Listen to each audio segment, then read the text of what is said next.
It is the 2nd of September, and I've been thinking about putting together a video on small hive beetles. I'm not an expert on how to combat them because we don't have a major issue with them in the southern Appalachians.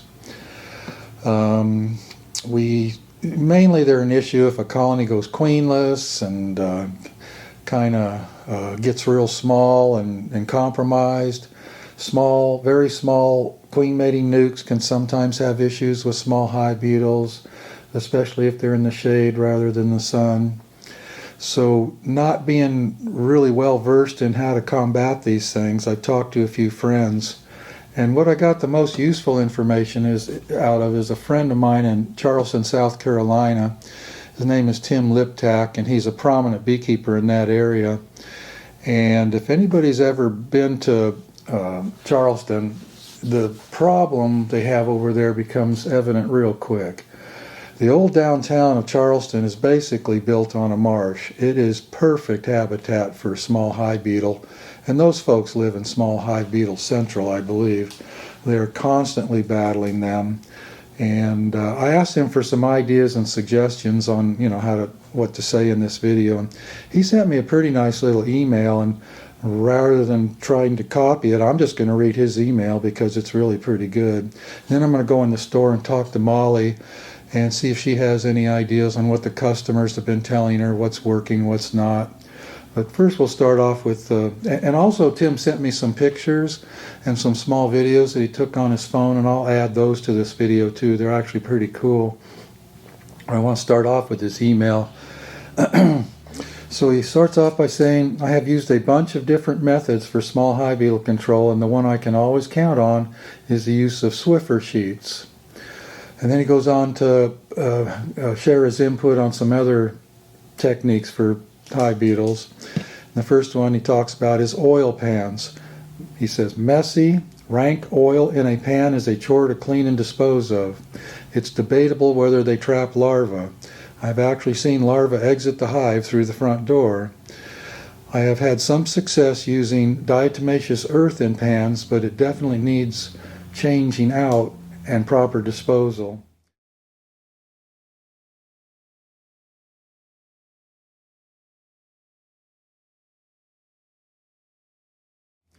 Beetle blaster traps, terrible.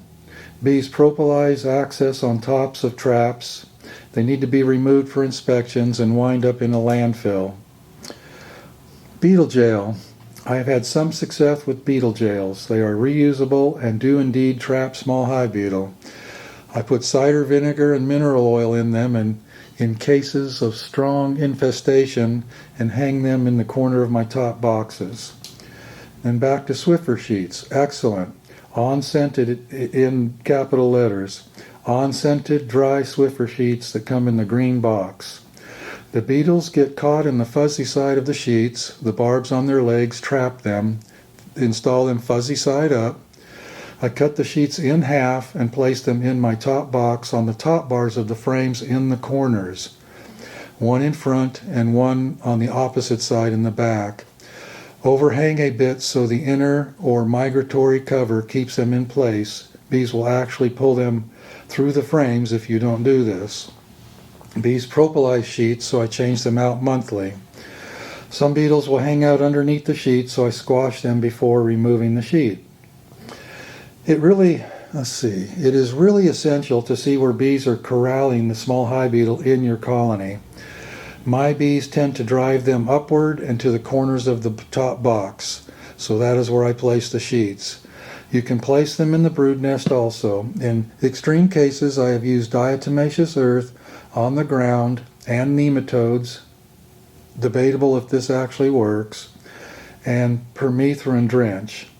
Once an apiary is infested, it is really hard to control outbreaks, so beekeepers should practice biosecurity when bringing in swarms, cutouts, and colonies from other places. This also includes cleanup of hive debris and I can't pronounce that word, Tim. Trash is what it means. Trash around the apiary, and of course removal of deadouts. I am not a big fan of community feeding or leaving frames out for cleanup. and lessen a super for a short period of time. This can lead to massive infestations. So the excuse me, the permethrin he mentioned, and what he's talking about is drenching the earth around the colonies, because the larvae enter the soil outside of the colony to pupate, and if the soil is poisoned, of course, they don't survive.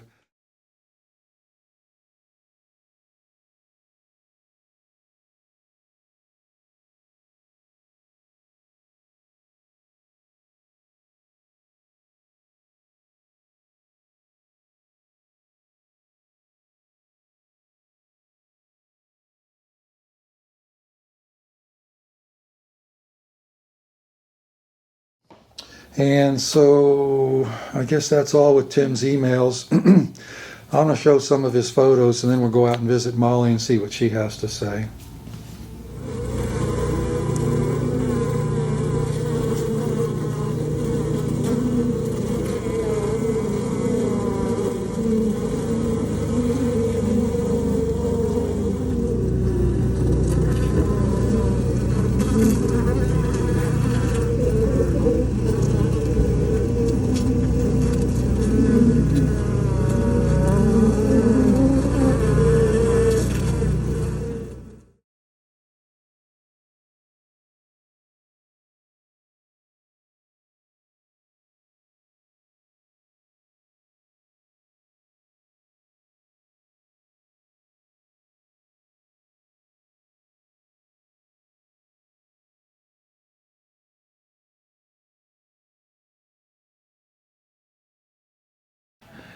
Okay. Molly, I want to make a video about hive beetle stuff. We carry several things in our store. I know you get asked about them all the time. So what I'd like you to do is take all these items and put them on a bench or a table somewhere, and we'll go through them one by one, and you can give me your take and what customers are telling you about these items, okay? Just Okay. spread them all out on a table. You got it.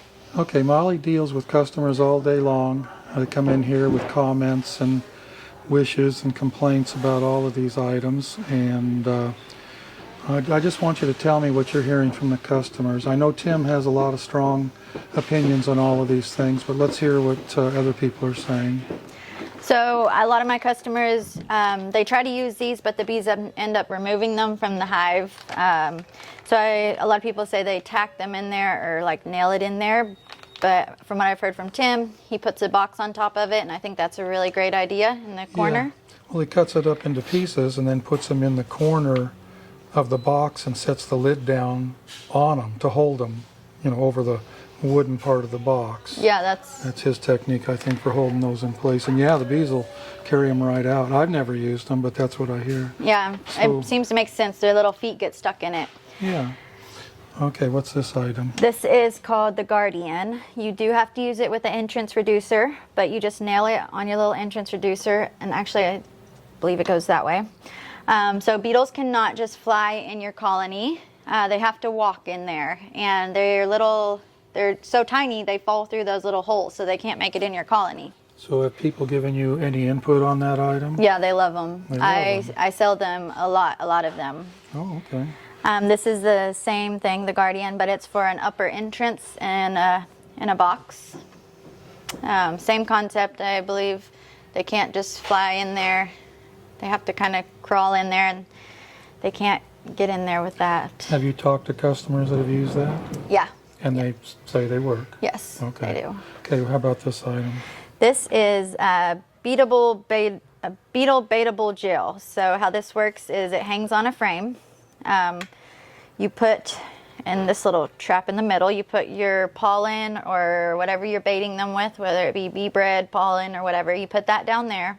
And then you put some sort of oil over here and close that up, put it in there, and the bees will try to get to your bait, but they can't, so they end up falling in the oil and getting stuck. So this one can be used over and over and over? Yes, exactly. Okay, explain this one.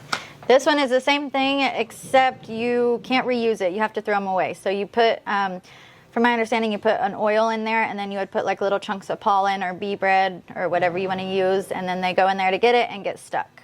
And then this one, you just dispose of it like normal. And I believe this can be used with the beetle gel just to make it easier for you so you don't have to mix up your own recipe. Do you sell a lot of that oil? Some, but I'm a little iffy about it because I can't get it to mix up. So if Yeah, you got to shake it really vigorously to get it to mix. I tried to shake it for about 5 minutes and I still didn't get it to mix up, so I'm kind of wondering if I should continue ordering that. Maybe not. This So- here is a recipe that a lady from Charleston, South Carolina gave us. She swears that this works really good. And I do hear people talk about that and they say it works. I'm not an expert on this stuff. I've never done anything to treat for beetles, so we just have to go by what other people tell us. I always just suggest people to put their hives in full sun. You know, I always tell them beetles thrive in moisture, so try to dry them out during the day. Yeah. Anything else? I think that's it. Okay, thanks. Welcome. I myself like to read the comments that come after a video sometimes because the comments can actually be almost as educational as the video.